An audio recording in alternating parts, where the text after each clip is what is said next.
Welcome on stage, Chiang, Singapore. Thank you. Thank you.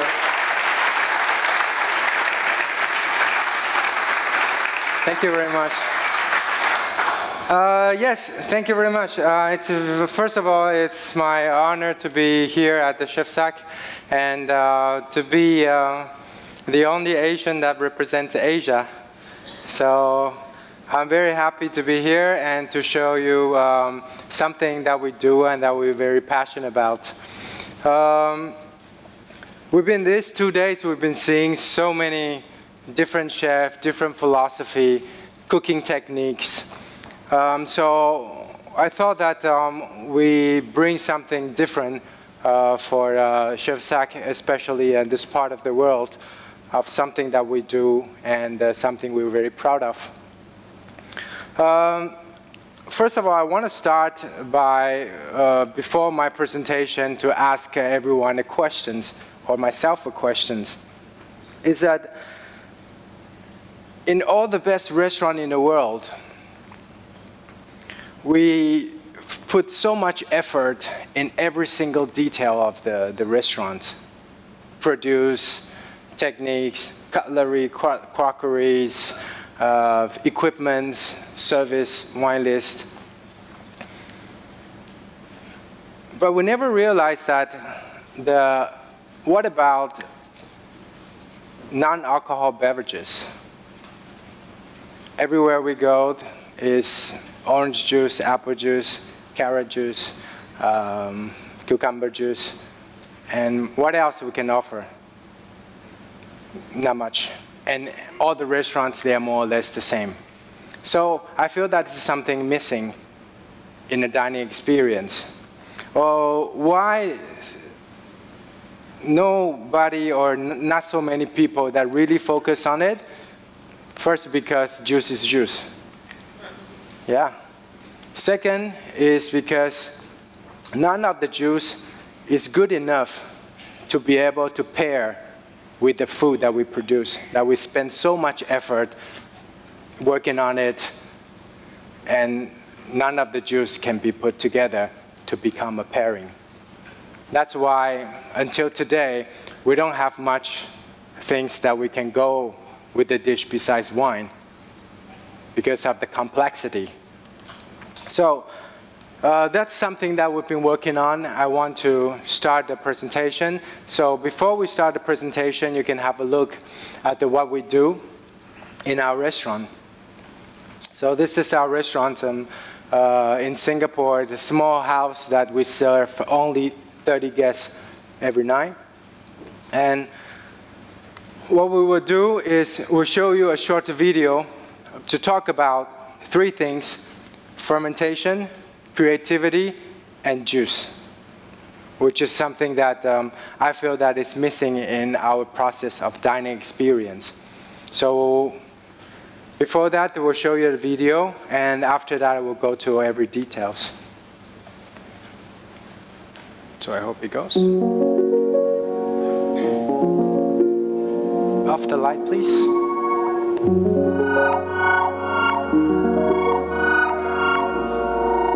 At the back of my mind, there's always been a burning question.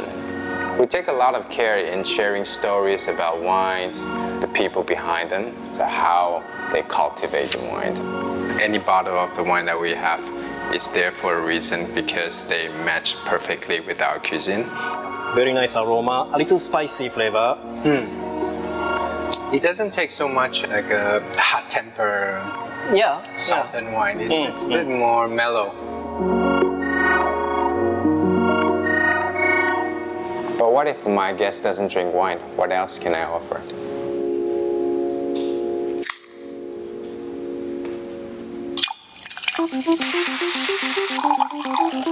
None of them can take me to what wine pairing can do. Every restaurant, we spend so much effort on every single details, from the deco, the concept, the creation of the dish, the service sequence, everything. for the beverages. We spend so little effort on it. So that's when I really start to work on the non-alcohol beverage.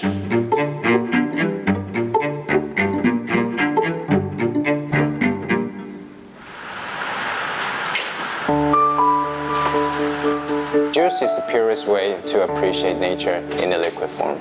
But first of all, it's very difficult to create a different dimension to it. Second of all, because of sugar. During the meal, you cannot have sugar because that affects your palate. So does the juice have to be fruity? It can also be acidic, lactic, or even smoky. How can we craft it? The most beautiful process, or the purest process of cooking, is time. And for me, the time is fermentation.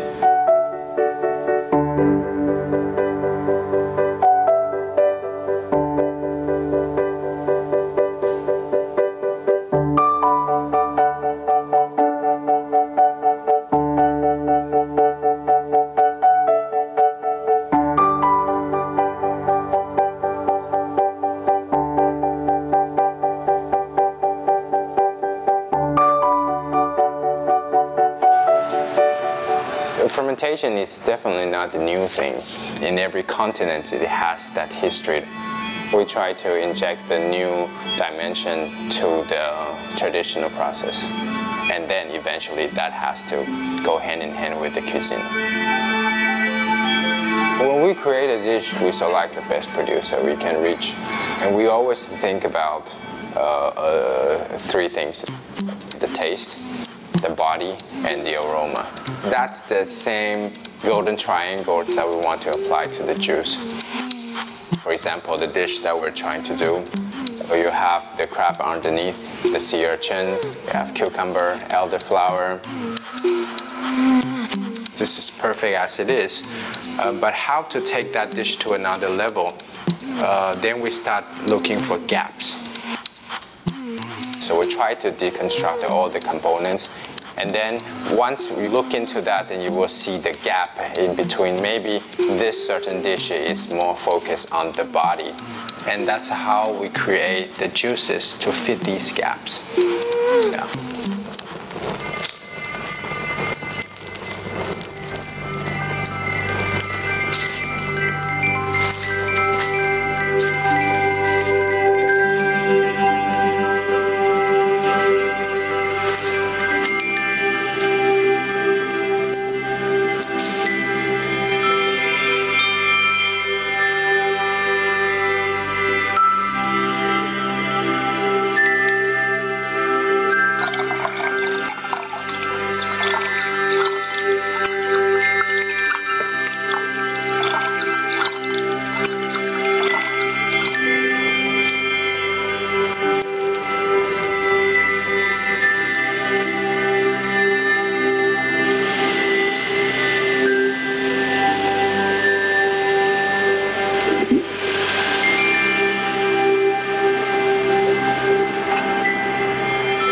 It's almost like a shadow that leverages the flavor of the dish itself without interfering.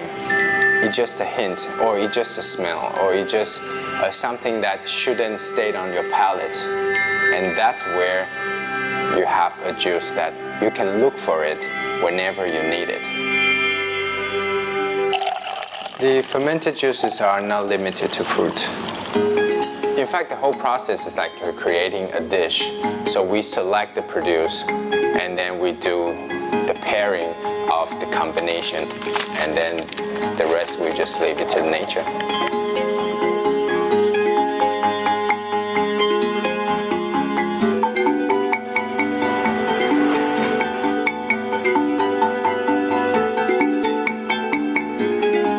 I guess the beauty of this fermented juice is that it takes 2-3 months to complete, or sometimes longer.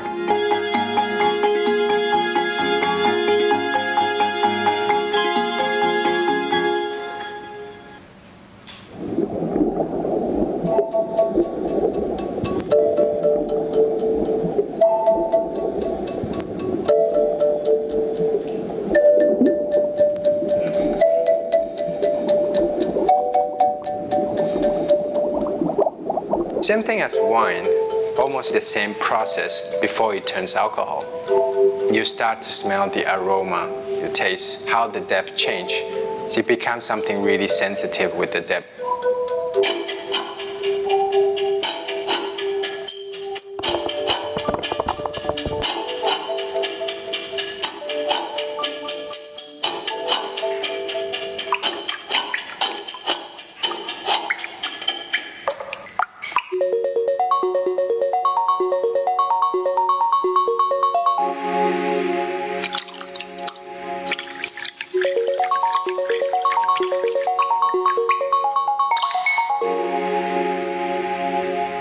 They all have a life of their own. There are certain elements or certain flavor that we cannot control. The weather, the humidity, the temperature, or even in a different condition, it takes longer time and shorter time. Through times, it develops its own character, and it can never be the same of each batch.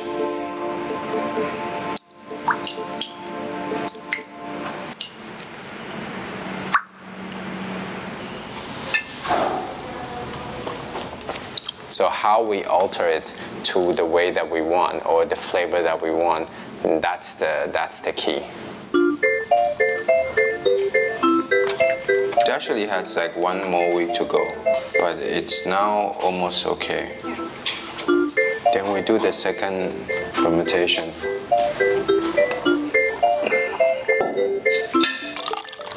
Maybe sometimes why we need to have so many selections of wine, because you cannot alter it.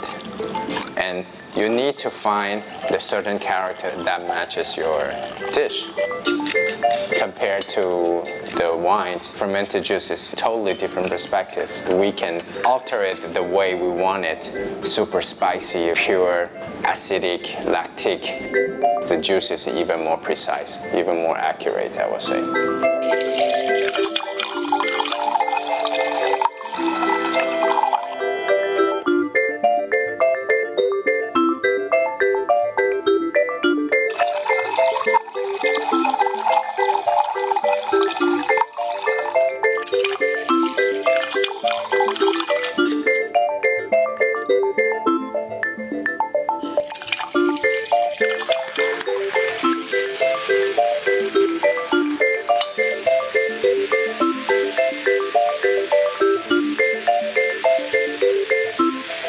So the type of juice that we could create in terms of the selection or character is infinite.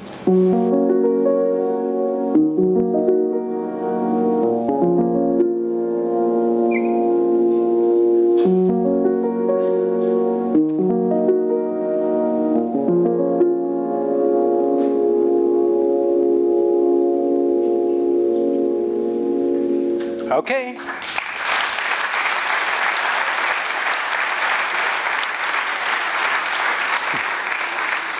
Thank you. So, because fermentation, it takes every juice, it takes 2 to 3 months to create every single juice. So I don't have the vacation is long enough to stay in Germany. That's why I bring a film to let you know a little bit of the process. How does that work? But anyway, I brought some of the samples of what we do, how we ferment.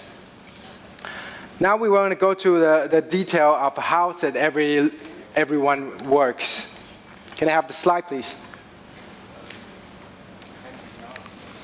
So first, when we talk about fermentation, creativity, and juice. So fermentation is often used to preserve. That's how fermentation started. So we always use, or most of the time we use as preserve, or a single fermentation. Means that we do pickles, carrot, or apples, or cabbage. It's one single fermentation instead of 2 or 3 different stages, or even mixed with different bacteria.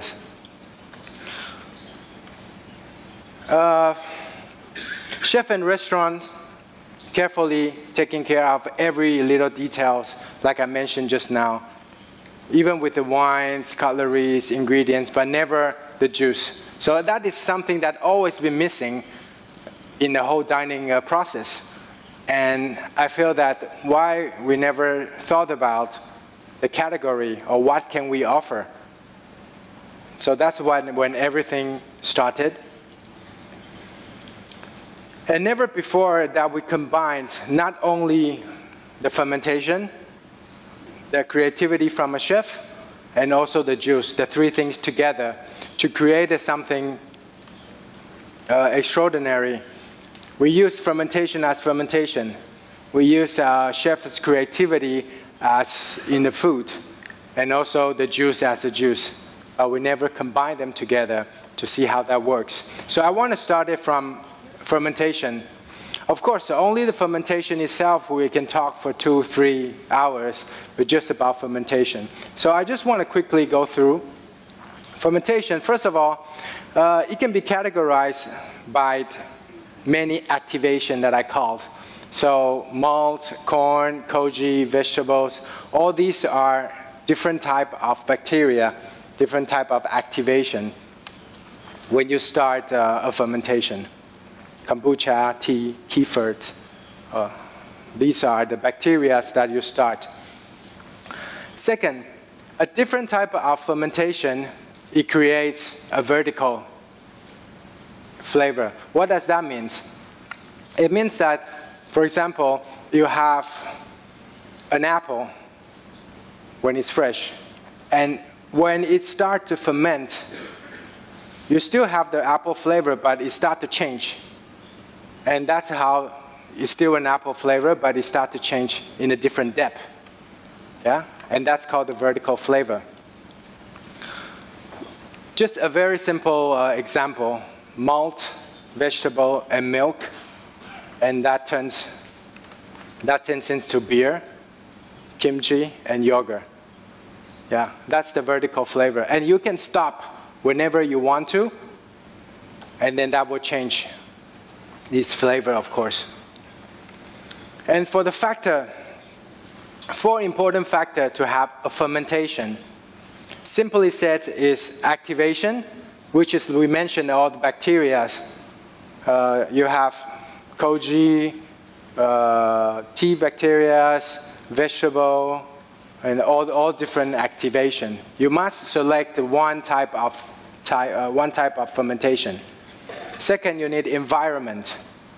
What is environment? It's the food for bacteria. You need sugar, water. You need the food as starch or carbohydrate. That is the food, the energy for the bacteria to ferment. Third, you need a temperature. So temperature is a crucial factor.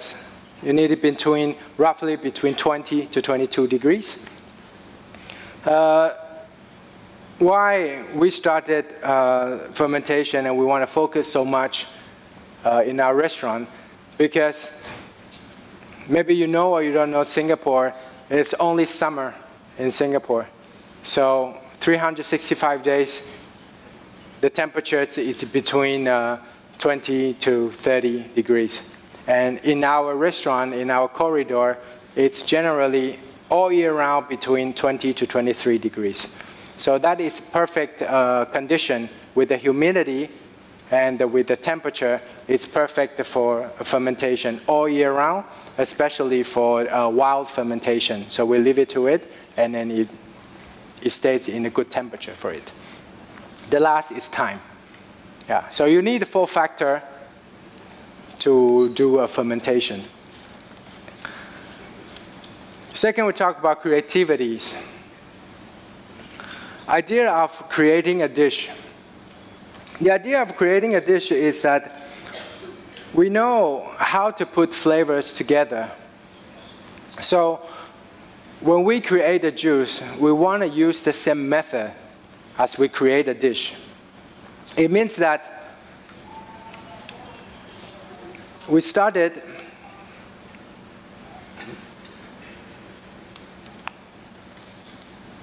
Okay. We started by selecting an ingredient. For creating every dish, we started with an ingredient.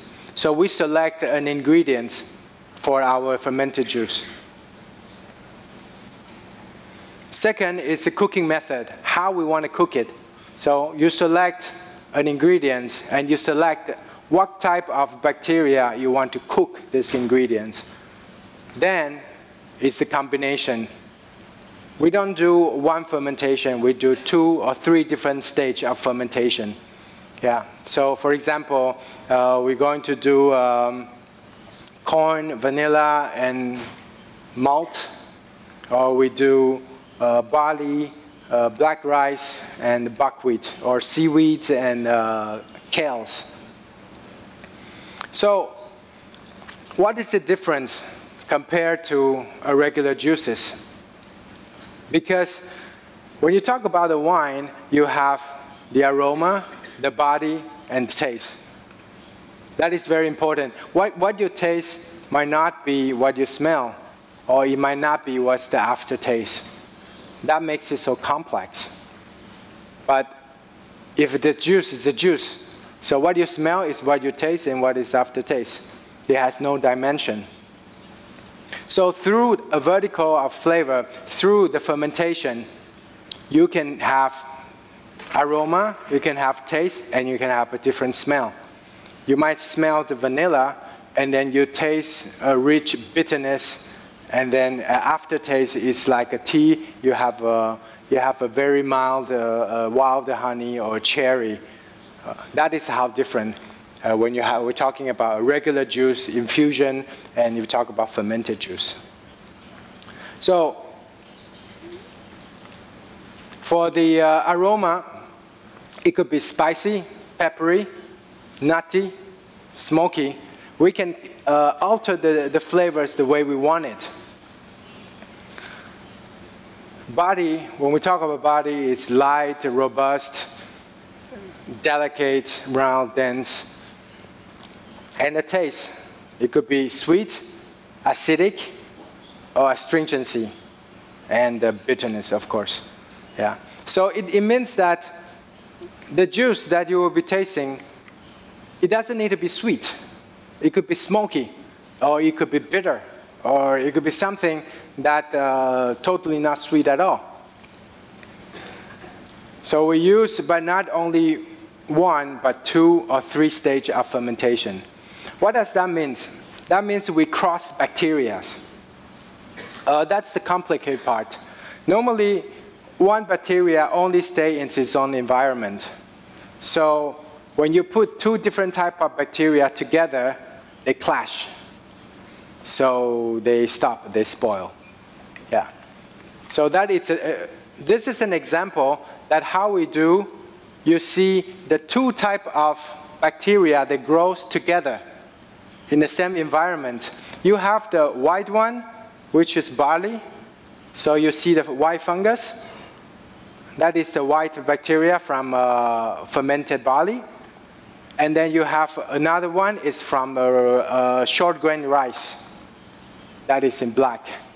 So you have 2 different types of bacteria, but they grow perfectly together in the same environment. Yeah. That's when you start to create a different dimension when it goes into the juice. Normally, you cannot put the 2 different bacteria. Of course, that we do a lot of experiment ideas, and we try to find solutions, and these are the results that you see how 2 types of bacteria grows together.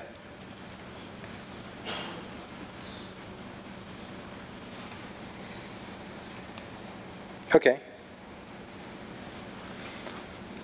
So creative juice is like cement in between the ideas. Means that what we do is we create a dish, like you can see in the video, and then we think that what is missing is almost like a sauce or a dressing. So we have our dish, and then you have something that can go with whenever you need it. You don't need to put all the flavors on the dish. It could be like a sauce, like a smoky flavor or something acidic. And while you enjoy your fish, your scallops, and then you can look for it when you need it. So it's like a part of the meal. For me, that's the meaning of a real pairing. The third that we talk about are juices. Okay, juice is the weakest link of a dining experience. Like I mentioned, we spend so much effort on everything, on produce, on details, on the plate, but we spend zero effort on juice. So that's when we work very hard on it. I will show you a few examples. The juice doesn't need to be fruity. It can be acidic, bitter, lactic, or something that's totally neutral, because that's what we want. Here are a few examples that you can see. Chrysanthemum, fleur de sel, and wild honey. Tamarillo, dry chili, and basil. So I want you to start to think, if we can dim down the light a little bit so people can see. I want you to start to imagine the combination of flavor and what can it go to? What can we pair with? For example, tamarillo, dry chili, and basil, we pair with a tomato dish. Cacao nibs and sourdough juice, we pair with a potato. Then you have dark malt, vanilla, and corn. That's the dish we pair with pigeon.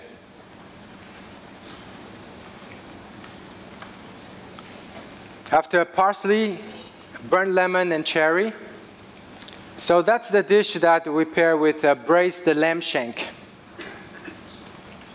So you can see that how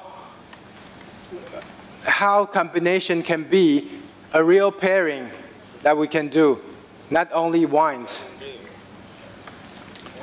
Next one, you have yellow beets, licorice, and green strawberry. That we serve with a radish. So pine needle, charcoal, and apple. That is something that some of the guests are having right now. So you have I thought of bringing something that is more friendly because some of them it's really different when you drink it by itself or you drink it together with food. That's like a part of the sauce. But for this dish, this juice, you can drink it on its own. Yeah, you can smell of the pine needle, but the taste of apple, aftertaste is charcoal. So you have a 3-stage of the nose, the body, and the aftertaste. Yeah, maybe it's a more friendly one. So elderflower, pineapple, and cucumber. That's the dish that we can go with almost vegetables, and we also go with the cucumber dish in our restaurant. Next we have a cardamom, koji, and also nasturtium. It's a dish we serve in our restaurant with the squid. So you can see the combination, how does it work when you have a squid dish and then you have a taste of something lactic, creamy.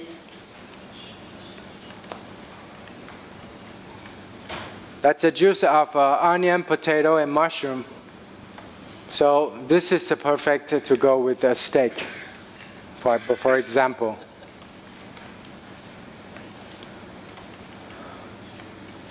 The next one we have black rice, oat, and barley.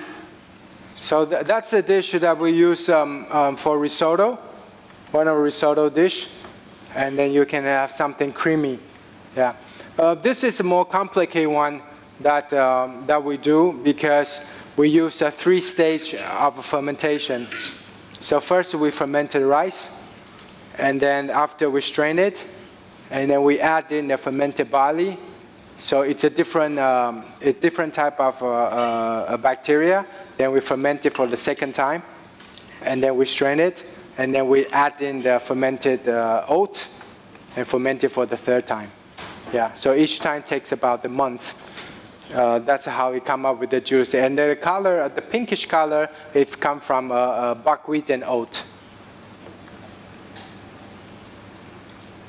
Then you have sorrel, kale, and seaweed. So it's a juice that's lightly green, and it's very savory and umami. And this is a dish is perfect for like a scallop dish, for example, a sea urchin dish that we do in our restaurant. So as you can see, that the combination, it's incredible, and then you don't have to focus on just something sweet or fruity. It can be anything. So fermented juice, it can be a support, a highlight on the produce, like a shadow of a produce. For example, that we do a tomato dish. So we use a different type of tomato, different textures of tomato, and if you have another fermented an apple juice to go with, it leverages the texture and also a different dimension to your pairing experience. Or it can also be a climax. It's something that to take it to another level of what you already have. We create a dish, it's perfect as it is, but we don't necessarily need to put everything on the plate. So that is something that, for example, you see it in a video, that we have a dish of crab meat, sea urchin, and cucumber. And then we have something smoky, like fermented apple and charcoal to go with. So something takes the dish to another level. And it can also be as a contrast that balance the dish. It's something totally opposite or acidic that can go with your dish, or something super spicy, and that can go with your with your dish or stew. And so it really brings a surprise, and compared to a pairing is not just to something that to go together, but to make it better. The last is the accuracy that wine cannot do. Why we need to have so many selection of wines? Because the wine, it is what it is. You cannot change the flavor of the wine. You have to have different selections. But in this case, what we can do is you can alter the juice the way you want it. If you want it stronger, if you want it softer, you want it bitter, you can adjust it just like a dish. So it's almost like your second sauce that goes to your dish. So for the fermented juice, it can be as complex as a dish in a liquid form, and it takes months to complete. What later I will show you is the way that how we do it in our restaurant. Of course, then it will take 2 to 3 months after it ferments. These are the different type of bacteria that we use. For example, for the first one, we have rice, black rice, buckwheat, and also barley. So that's the one that you showed just now, the picture, that you have 2 different type of bacteria that working together. And this, we use pure vegetable fermentation together with the seaweeds, and also kales and sorrel leaves. This is 2 types of fermentation. So we have malt as our first fermentation, and then we add corn for the second fermentation, and then we extract the vanilla flavors inside. So this is also the same as the second one. It's fermentation based on the vegetables. So here we have elderflower, pineapple, and cucumber. Here is the pure koji. So if you're not familiar with the fermentation, so koji is the bacteria that before it turns sake. Yeah, before it turns sake, before it starts to create an alcohol, that's koji. Yeah. And then the last one we use like a kombucha method, so it's a tea yeast. Yeah. And then we on the side, we have a fermented apple. Maybe I would just start real quick. With the fermented apple, what we do is, I will first put some of the pine over it.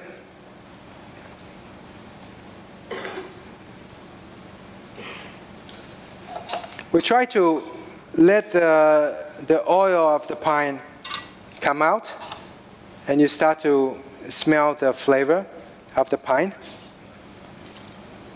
And after that, we will infuse it and we'll put it inside our juices.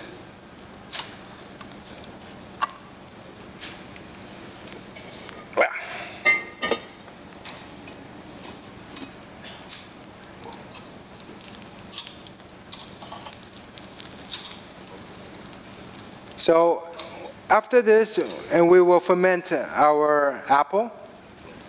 The apple is already fermented for 1 month. And after we take it out,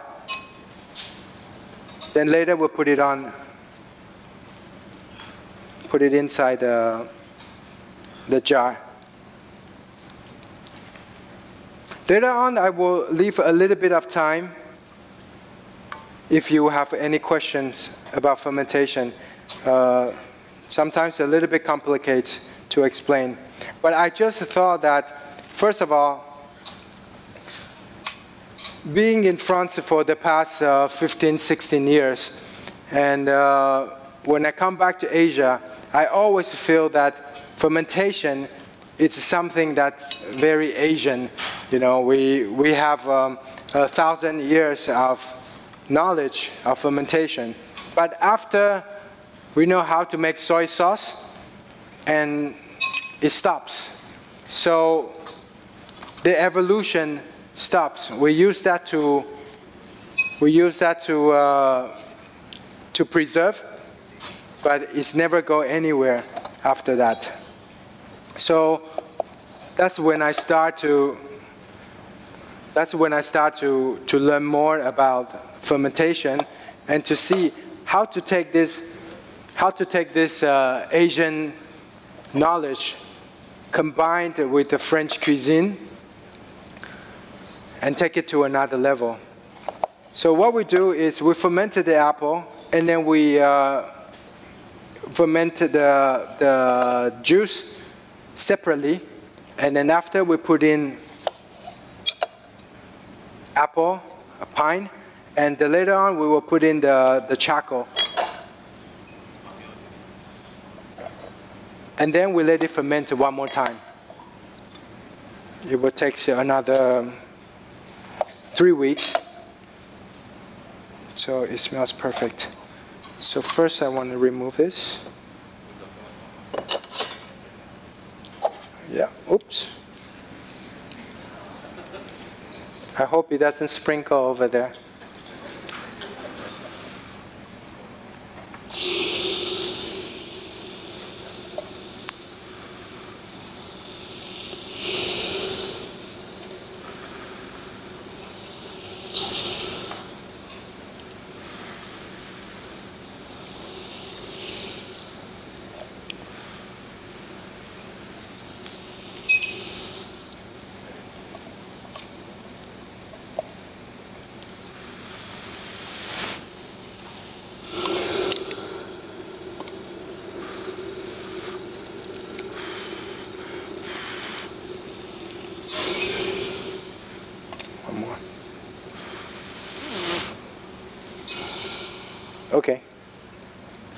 Yes.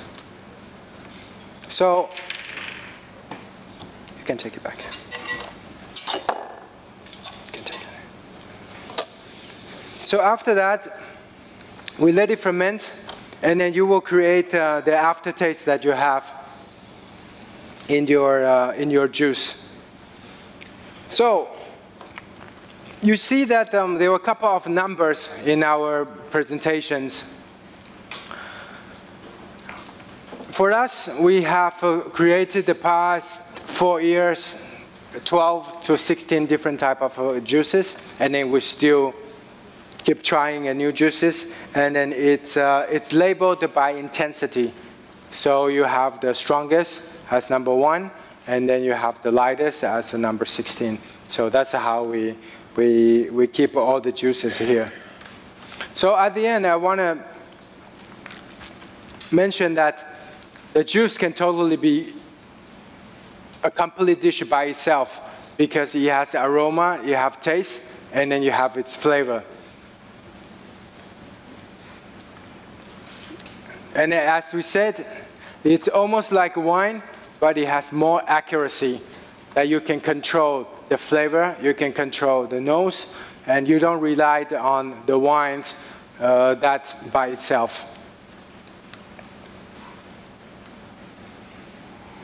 And it's never interfered the dish. When we talk about the pairing, and the pairing is something that leverage the dish to another level. So it shouldn't interfere the flavor of the dish itself. So a creative fermented juice, that's what we do. And of course, the creative juice is the purest way to appreciate the natural, because it's 100% natural and wild fermentation. So there's nothing more natural than that. And like I mentioned, the most beautiful way to cook is time. So we lead the time, bringing something more natural and then different to our unique experience. I believe that everywhere or every restaurant we go, we're looking for a unique experience. And we see a different chef that created different type of food, concept, cuisine, flavors. But somehow, for the liquid side, we can't really have the same unique experience. We find the same wine, the same winemaker, the same juice. There's nothing really extraordinary that I feel we can bring to a unique experience. So that's how we started. So I hope you enjoyed the presentation. And thank you very much. If you have any questions, thank you. Well, thank you. Thank you so much, André, for this scientific experience into the world of bacteria and micro-mushrooms. Yes. But one last question. This is your new book. It's about your Okta-Philosophie. Yes. Ja. By the way, wir verkaufen das auch von ihm handsigniert hier vorne an unserem Stand. Ebenfalls auch das von den Rocker-Brüdern. Please explain us a little bit your Okta-Philosophie. What does it mean, and what is behind this philosophy? Yes. For Okta-Philosophie, it is the book that we published 4 months ago. After our 5th year anniversaries, and then we decide to publish a book that documents everything that we create the past 365 days. We don't have a fixed menu in our restaurant, so every day all the dishes might change from one to another, so there's no menu. It's very hard for us to document the things that we've been doing for a very long time. So we decided to do this book. We take the pictures every weekend of the new dish that we create. So last 365 days, we create about 180 dishes. And all the 180 dishes is with pictures and recipes. It's in this book. So yeah, it's everything that we do, create, and served in our restaurant.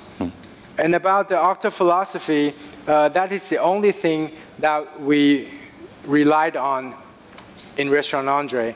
So the octagons means that we have 8 different elements represent 8 different dishes.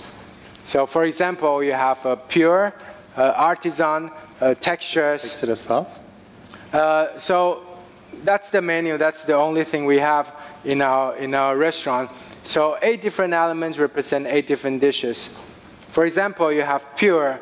So pure is the dish that we use no seasoning, no cooking, no electric consumptions, just pure produce plus produce by itself. For example, a salad of watermelon, berries, and tomato. So it will season by itself without adding anything. Another example of artisan. So artisan is a dish that inspired by all the artists, the artisan that we work with, and we ask them what is the best way to cook their own dish or their own ingredients. We ask the carrot farmers what they think is the best way to present their carrot. And sometimes they said, oh, we just bake it in the oven, or they say we just peel it and eat it, or they grilled it with a pinch of salt. So that becomes our inspiration to present the dish the producer wanted, not the way we want it. Because sometimes we feel that the best way, or the person who really know how to present the dish is the one that who make them. So that's one of the ingredients. So yeah, the octave philosophy, we didn't bring a lot this time. It's just really heavy, but you see some of them here, and you can see some of the stands outside. The reason that also we have a chance to come here, because now we're in the middle of a world tour. Since May, the book published until end of the year, we'll be traveling at 21 countries around the world. All these 21 countries is where that the book will be published. And so we already done 18 out of 21. We have 3 more countries to go. And so, well, Germany, so here we are. I'm here. So very much, thank you very much. And if you have, schaut es euch am Stand an. if you have any questions later, so I will be around during the day, and feel free to pass by and say hi and ask any questions. So thank you very much again. Thank you. Thank you, Andre, again.